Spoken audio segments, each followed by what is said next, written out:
रहंदी, जंग असांजी जारी रहंदी,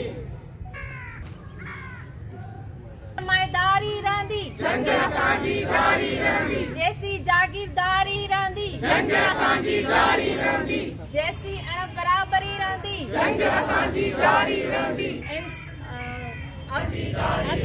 जैसी बिदरशाही रहंदी, जंग असांजी जारी अफशाशानी खे इंसाफ कयो, अफशाशानी खे इंसाफ कयो, अफशाशानी खे इंसाफ कयो। एहतजाज नारी जमहूरी महाज जे तरफ़ां थी रहियो आहे। उन में असां नारी जमहूरी महाज जे प्लेटफॉर्म तां सभिनी साथियुनि सां गॾु इहा हुकूमत खां पुछा कयूं था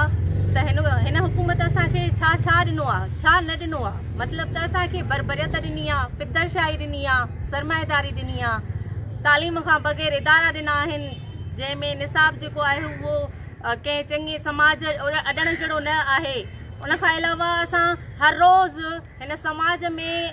17 जेके आहिनि उन्हनि जे पंहिंजे रिकॉर्ड मुताबिक़ त 17 जेको आहे सो रेप थियनि था, नंढड़े ॿारड़े खां वठी कुराड़ी माईअ ताईं, उनखां वेंदे हिकु मुअल जेकी औरत हुजे थी उन ताईं हर रोज़ु तव्हां ॾिसो पिया त रेप पिया थियनि। हिन हुकुमराननि खां असां इहो सवाल कयूं था त तव्हां जॾहिं असांखे पोइते धिकियो, जॾहिं ॿोॾूं आयूं, जॾहिं महांगाई थी, जॾहिं कंहिं बि तबक़ाती अण बराबरी, सरमाएदारी या जागीरदारी कर खयो त उन में लोड़ियो वधि खां वधि हिन नंढड़नि ॿारनि ऐं औरतुनि आहे, जंहिंसां जिन्सी ज़्यादतियूं थियनि पियूं, जेके घरनि में सिक्योर न आहिनि, जेके पंहिंजे इदारनि में सिक्योर न आहिनि। हिन हुकूमत खां असां इहा घुर कयूं था त हिते जेके बि इदारा आहिनि उन्हनि खां इहे हल ॾिना वञनि, उहे असांखे ॿुधाइनि त नेठि इन जा सबब छा आहिनि। हिकु टीनेजर ॿार जेको ज़्यादती करे थो उनखे हुकूमत कहिड़ो कानून जे मुताबिक़ कहिड़ी सज़ा ॾींदी। इन्हनि जे पोयां खोड़ सारा सवाल आहिनि त इहे असल में हक़ीक़ी तौर ते थियनि छो था। हिन हुकूमत खे अहिड़ा अमल, अहिड़ा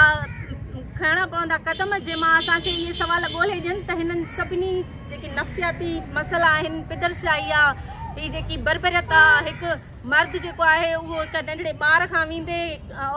पोड़ी औरत ताईं एॾा जेके मामला कनि पिया, उन्हनि जे पोयां नेठि उन्हनि खे कहिड़ी अहिड़ी सघ आहे, अहिड़ी हुननि वटि कहिड़ी जेकी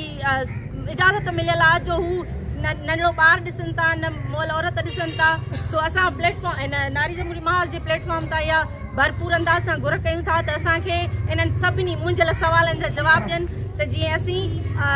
पंहिंजे औलाद सां गॾोगॾु, इन न्याणियुनि सां गॾोगॾु, इन औरतुनि सां गॾोगॾु पंहिंजे समाज खे बहितर अॾे सघूं ऐं इन माहौल में पुरसुकून तरीक़े सां रही सघूं।